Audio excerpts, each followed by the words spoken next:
Meditations for Every Day in the Year by Bishop Richard Challoner.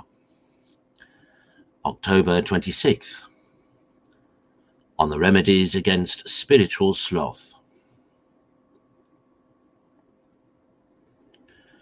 Consider first that the sovereign remedy against spiritual sloth is the daily practice of consideration, particularly by meditating on those moving truths which either represent to us the infinite goodness of our God, his love for us, the passion of his Son, and those innumerable motives we have to love him and be fervent in his service, or else denounce to us his many judgments, both in time and eternity, upon the obstinate opposers of his grace and the rebels of his love.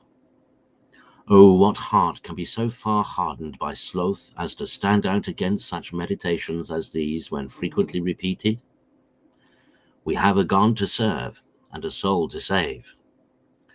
This God is infinitely good and good to us. He is all goodness, beauty, truth, and all perfection. He is infinitely lovely, and he is our ancient and eternal lover. His Son came down from heaven for the love of us. He employed his whole life in seeking out salvation. He even died for love of us. We have received and daily do receive many great benefits from him. His thought is always upon us. And shall not the consideration of all this goodness and love of his for us oblige us to be fervent in the love of him and diligent in his service? If we love him and serve him as we ought, he will be our protector here, and our reward exceeding great hereafter. If we neglect his love and service, he threatens us with eternal evils, and death, judgment, and hell are always following us at our heels.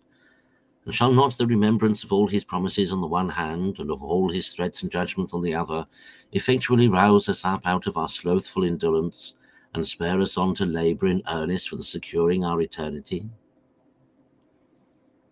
Consider, secondly, that another remedy against sloth is to reflect often that the short time of this life is given us by our Maker for nothing else but to labor therein, and to labor for eternity.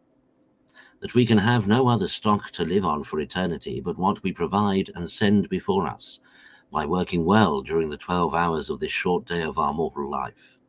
That every moment of this time is precious.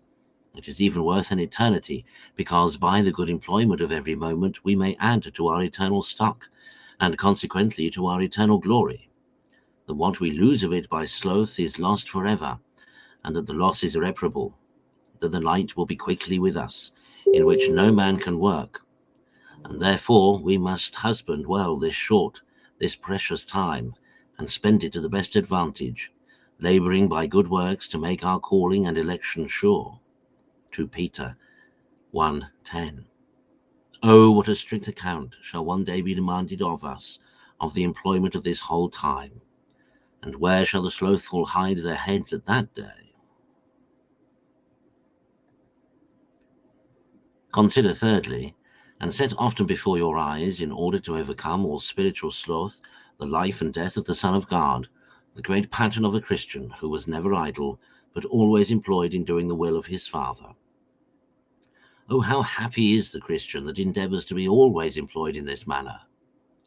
Read also and meditate often on the lives of the saints, and excite yourself to fervor in the service of God by their example and by the consideration of their eternal glory. Oh, what pains do the children of this world daily take!